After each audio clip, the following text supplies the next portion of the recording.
1968, Chicago, the Democratic National Convention.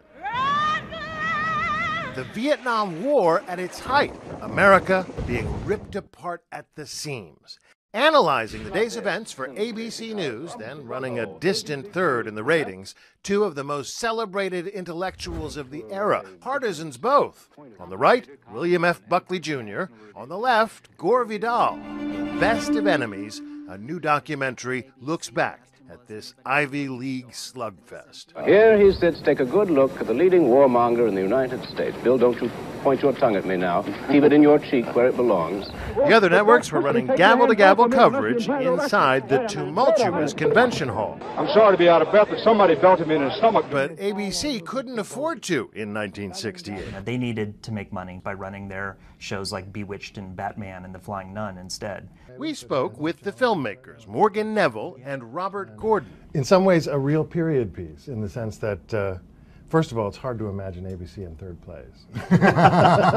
And second of all, it's strange to watch these two guys, both of them speaking like Thurston Howell III. Come along, my dear. Let's show them what the wealthier natives are wearing. It's another era. I mean, having two intellectuals like this who were so good on television and were given so much time. If you did it today, you'd have, you could almost do it on mute. You could watch them and hear the talking points. The filmmakers had free rein to rummage through the ABC archives. It is understandable that the Republicans decided to hold their convention south of the Mason-Dixon line.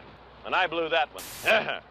The real fireworks came the night Chicago police cracked down on the anti-war protesters. As the debate heats up, Vidal insults Buckley, calling him a fascist. As far as I'm concerned, the only sort of pro-crypto-Nazi I can think of is yourself. Buckley erupts, outing Vidal on national television. Now listen, you queer, stop calling me a crypto-Nazi. Let's stop calling names you and in let's... your face. They hated each other, didn't they? It was not a frenemy relationship. That hate didn't end when the red light turned off.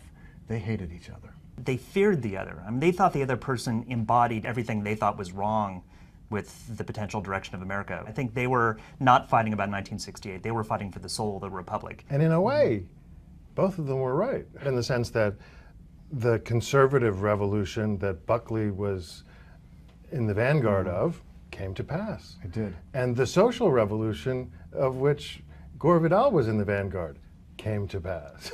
I mean, this past year we've had Caitlyn Jenner and the Supreme Court validating gay marriage It's nationwide. not that I mean, far that's Gore from Vidal's year. Yeah, I mean, that's the thing about Gore is, in some ways, he was so prescient and so visionary in some of his ideas that it has taken half a century for them to come to pass.